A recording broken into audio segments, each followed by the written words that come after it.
चलिए दोस्तों शुरू करते हैं chapter 2 units and measurements part 2।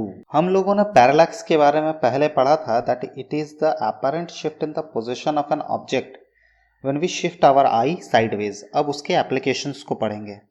Distance of the moon और एनी प्लैनेट। मान लेते हैं कि P कोई प्लैनेट है या फिर मून है एट अ डिस्टेंस D जो कि हमें फाइंड आउट करना है।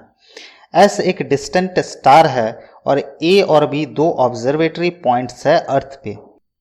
डिस्टेंस स्टार S का पोजीशन और डायरेक्शन अप्रोक्सीमेटली सेम लिया जा सकता है with respect to A and B। Observatory points A और B से दो एंगल्स निकाला गया with respect to star and planet P जो कि आया θ1 एंड θ2। अब क्योंकि B बहुत ज़्यादा स्मॉल है विथ रिस्पेक्ट टू D, तो हम लोग AB को एक आर्क की तरह कंसिडर कर सकते हैं जिसका लेंथ होगा B।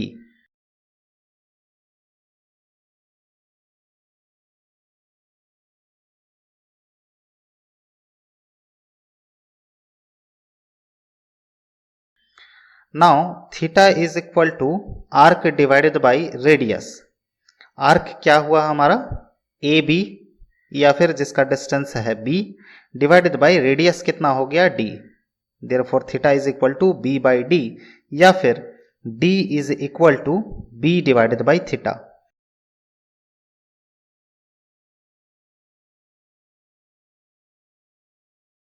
जहां पे थीटा कितना है θ1 प्लस θ2। ये जो हम लोग का θ1 plus θ2 is equal to total theta निकला, यही है पैरालैक्टिक एंगल या फिर पैरालैक्स एंगल। अगर ये पता हो और B डिस्टेंस पता हो तो हम लोग आराम से D को निकाल सकते हैं। अब आते हैं second application, distance of a near by star.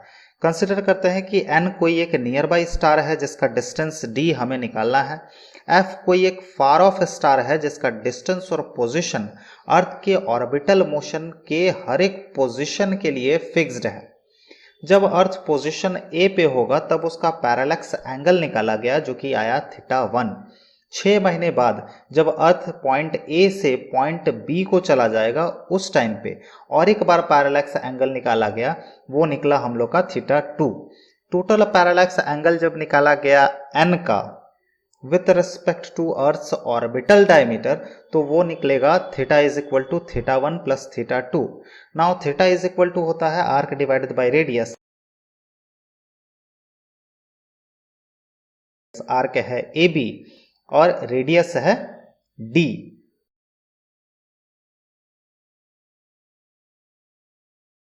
तो D इज इक्वल टू हो गया AB डिवाइडेड बाई थीटा। अब अगर AB हमें नोन हो, थीटा हम लोग कैलकुलेट कर लिए हैं, तो D आराम से निकाल सकते हैं।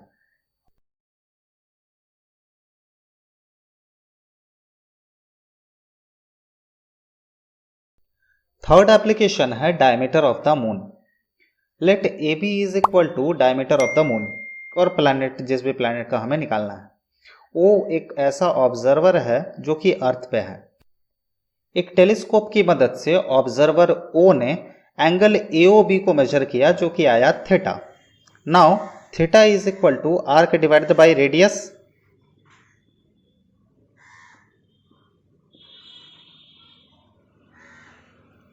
आर्क हमारा AB हो गया और रेडियस हो गया हमारा S।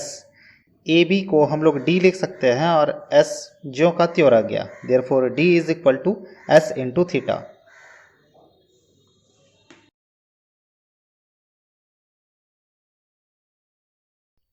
नेक्स्ट है रिफ्लेक्शन और इको मेथड। इस मेथड में दो हिल के बीच का डिस्टेंस निकालने के लिए एक गन को फायर किया जाता है हिल के टुवर्ड्स। कंसीडर कीजिए कि हम लोग पॉइंट A पे है और हम लोग गन को फायर किए हैं B के टुवर्ड्स। उस टाइम को हम लोग नोट करेंगे जिस टाइम पे गन फायर हुआ है। साउंड वेव्स A पॉइंट से B पॉइंट तक जाएगा, then again B to A आएगा। जब इको हम तक पहुंचेगा उस टाइम को हम लोग फिर से मेजर करेंगे। इस टाइम के अंदर sound waves S distance A to B चला होगा और एक बार S distance B to A चला होगा, मतलब टोटल डिस्टेंस 2S चला होगा। अगर साउंड वेव्स का वेलोसिटी v है then speed is equal to distance by time, मतलब कि v इज इक्वल टू हम लोग लिख सकते हैं 2s divided by time t, या फिर s इज इक्वल टू लिख सकते हैं v into t divided by 2। Same procedure laser method, radar method और सोनार मेथड में भी इक्वली एप्लीकेबल है। नेक्स्ट है indirect method for measuring small distances, atomic radius by Avogadro's hypothesis. Atoms क्योंकि spherical in shape होते हैं, तो जब एक लार्ज नंबर ऑफ एटम्स को एक साथ पैक किया जाता है कुछ एम्प्टी स्पेसेस रह जाते हैं, जैसे कि राइट साइड वाले फिगर में आप देख सकते हैं। According to Avogadro's hypothesis, actual volume जो वो एटम्स ऑक्यूपाई कर रहे हैं 1 ग्राम ऑफ अ सब्सटेंस में, वो 2/3 of the volume of 1 gram of the same substance होता है। Consider m is equal to molecular mass of a substance. Then m grams of the substance will contain Avogadro number of atoms. Avogadro number कितना होता है? 6.022 into 10 to the power 23 numbers.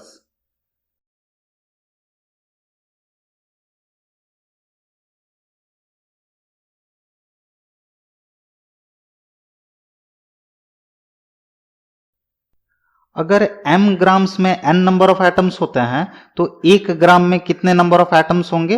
n divided by m।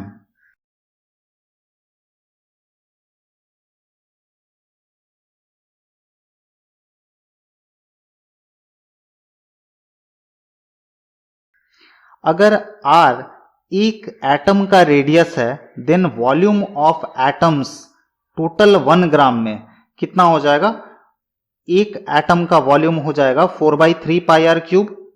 तो n/m number of atoms का volume कितना हो गया? n/m into 4/3 pi r cube.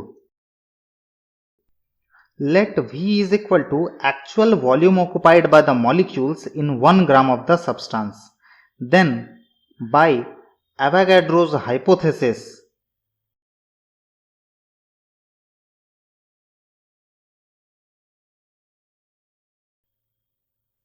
Actual volume कितना cover किया? n/m into 4/3 pi r cube is equal to 2/3 of volume v।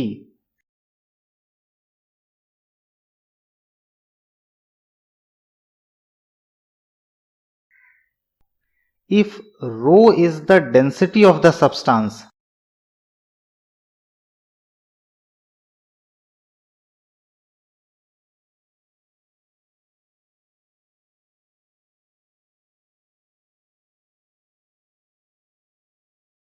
Then rho is equal to लिख सकते हैं मास डिवाइडेड बाय वॉल्यूम। मास कितना लिए हम लोग? 1 ग्राम। वॉल्यूम क्या लिए हैं हम लोग? v। Then rho is equal to 1/v लिख सकते हैं, या फिर v इज इक्वल टू 1/रो लिख सकते हैं। इसको पहले वाले इक्वेशन में पुट करेंगे तो क्या लिख सकते हैं? n/m into 4/3 pi r cube is equal to 2/3 into 1/रो, या फिर r is equal to m divided by 2 pi n rho whole to the power 1/3।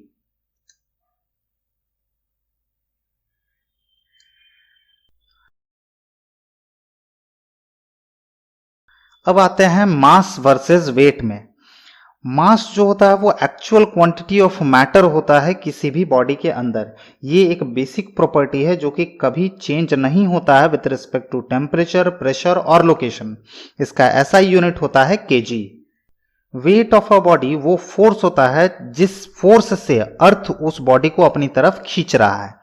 It is the product of mass and acceleration due to gravity g. इसका value change होता रहता है क्योंकि जी का value हर एक प्लेस पे कांस्टेंट नहीं होता है, और इसका यूनिट जो है वो न्यूटन होता है। इन दोनों के बीच डिफरेंस को सही तरह से देखने के लिए मैं एक टेबल दे रहा हूं। इस टेबल को अच्छी तरह से याद कर लीजिए। एक स्केलर क्वांटिटी होता है तो दूसरा वेक्टर क्वांटिटी होता है। एक फंडामेंटल प्रॉपर्टी ऑफ मैटर है तो दूसरा फंडामेंटल प्रॉपर्टी नहीं है। एक कांस्टेंट है जबकि दूसरा कांस्टेंट नहीं होता है, एटसेट्रा। नेक्स्ट है inertial mass and gravitational mass. Inertial mass किसी बॉडी के ट्रांसलेटरी मोशन में उसके इनर्शिया को डिटरमाइन करता है, जबकि ग्रेविटेशनल मास उसके ग्रेविटेशनल पुल टुवर्ड्स अर्थ को रिप्रेजेंट करता है। इनर्शियल मास में हम लोग न्यूटन्स सेकंड लॉ लगाते हैं, जबकि ग्रेविटेशनल मास में हम लोग न्यूटन्स लॉ ऑफ ग्रेविटेशन लगाते हैं। नेक्स्ट है dimensions of a physical quantity. 7 dimensions mention किए गए हैं। Dimension of length L is equal to L लिखेंगे कैपिटल ब्रैकेट्स के अंडर में। मास के लिए कैपिटल M लिखेंगे कैपिटल ब्रैकेट्स के अंडर में। टाइम के लिए T with capital brackets. Current के लिए A। थर्मोडायनेमिक टेम्परेचर के लिए केल्विन K। लुमिनस इंटेंसिटी के लिए कैंडेला CD। और अमाउंट ऑफ सब्सटेंस के लिए हम लोग लिखेंगे मोल। अब आते हैं डायमेंशनल इक्वेशंस पे। डायमेंशनल इक्वेशंस लिखने के लिए कुछ एग्जांपल्स लेके समझना जरूरी है। कंसीडर करते हैं कि मुझे डेंसिटी का डायमेंशनल इक्वेशन लिखना है। Then density is equal to लिख सकते हैं mass divided by volume, mass divided by length into breadth into height.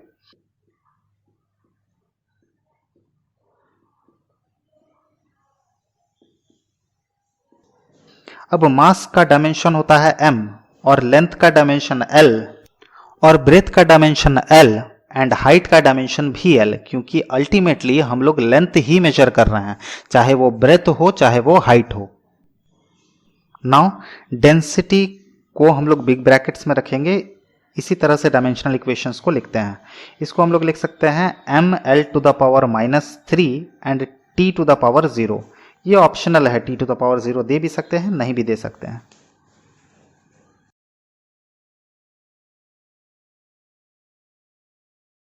Next example लेते हैं। Velocity. Velocity is equal to क्या लिख सकते हैं?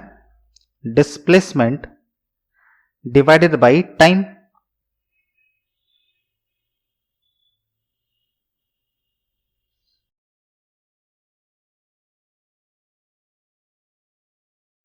डिस्प्लेसमेंट का डायमेंशन क्या होगा? डिस्प्लेसमेंट का डायमेंशन होगा L डिवाइडेड बाय टाइम का डायमेंशन होगा T। तो वेलोसिटी का डायमेंशन इज इक्वल टू लिख सकते हैं L T to the power -1।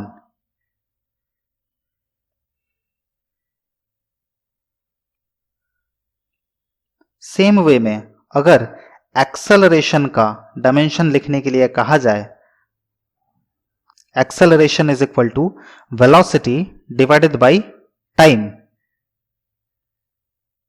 अब वेलोसिटी का डायमेंशन होता है LT-1 और टाइम का डायमेंशन होता है T। तो एक्सेलरेशन का डायमेंशन यहां से हम लोग कैलकुलेट कर सकते हैं LT टू द पावर -2। ये हो गया एक्सेलरेशन का dimension. Now force is equal to mass into acceleration.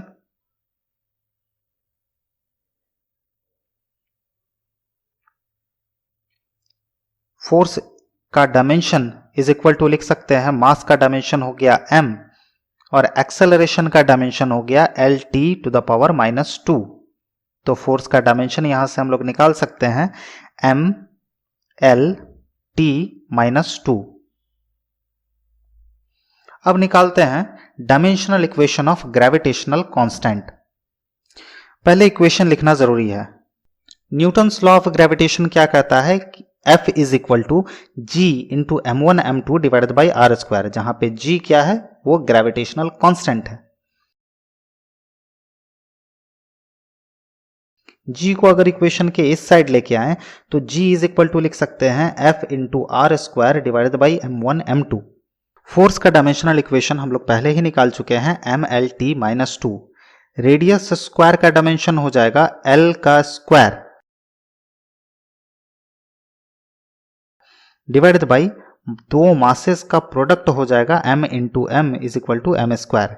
Therefore gravitational constant का dimensional equation is equal to हो जाएगा m to the power -1 l to the power 3 t to the power -2। अब कुछ और डायमेंशनल फॉर्मूलेज निकाल लेते हैं जो कि एग्जाम्स में अक्सर ही पूछे जाते हैं। ये नेक्स्ट क्वेश्चन उठाते हैं। Find the dimensional formula of charge, potential, resistance and capacitance.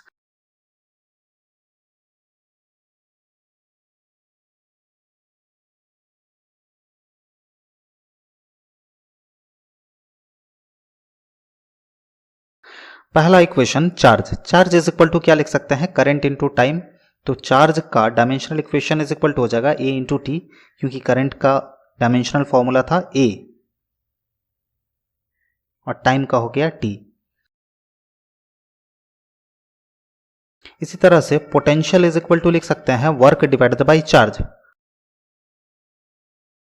Work का डायमेंशनल फॉर्मूला कैसे लिखेंगे, तो वर्क इज इक्वल टू होता है फोर्स इंटू डिस्टेंस। फोर्स का हम लोग पहले ही निकाल चुके हैं, MLT -2 इंटू डिस्टेंस का हो जाएगा L डिवाइडेड बाई चार्ज का भी हम लोग निकाले A into T. Therefore potential V का dimensional equation is equal to होगा ML2T - 3A - 1।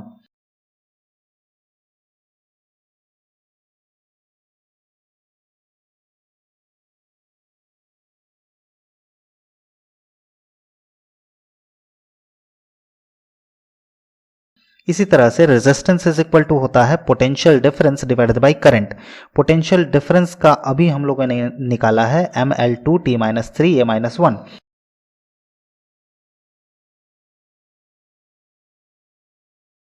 Divided by current, current का dimensional formula A।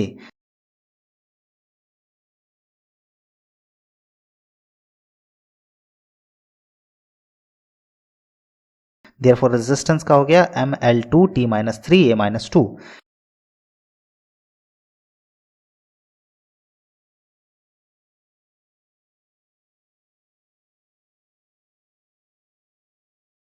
Same way में कैपेसिटेंस इज इक्वल टू लिख सकते हैं charge divided by potential.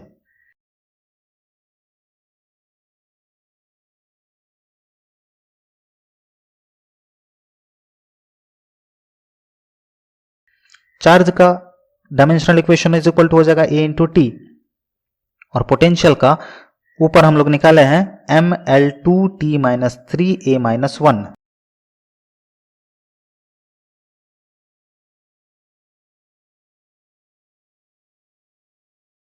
Therefore capacitance का dimensional equation is equal to हो जाएगा M - 1 L - 2 T to the power 4 A to the power 2। अब आते हैं different types of variables and constants पे। फर्स्ट नंबर पे है डायमेंशनल वेरिएबल्स। डायमेंशनल वेरिएबल्स ऐसे फिजिकल क्वांटिटीज होते हैं जिनके पास डायमेंशंस भी होता है और जिनका वैल्यू भी वैरी करता है, जैसे कि एरिया, वेलोसिटी, फोर्स एटसेट्रा।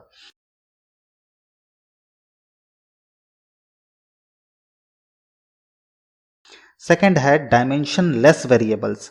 ऐसे फिजिकल क्वांटिटीज जिनका कोई डायमेंशंस नहीं होता है लेकिन वैल्यू वेरिएबल होता है, जैसे कि angle, specific gravity, strain etcetera.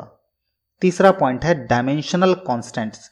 ऐसे फिजिकल क्वांटिटीज जिनका डायमेंशंस होता है और वो कांस्टेंट वैल्यूज होते हैं, जैसे कि gravitational constant, Planck constant etcetera. चौथा है डायमेंशनलेस कांस्टेंट्स। ऐसे कांस्टेंट क्वांटिटीज जिनका कोई डायमेंशंस नहीं होता है, एग्जाम्पल पाई या फिर ई। अब एप्लीकेशंस ऑफ डायमेंशनल एनालिसिस पढ़ेंगे हम लोग पार्ट 3 में।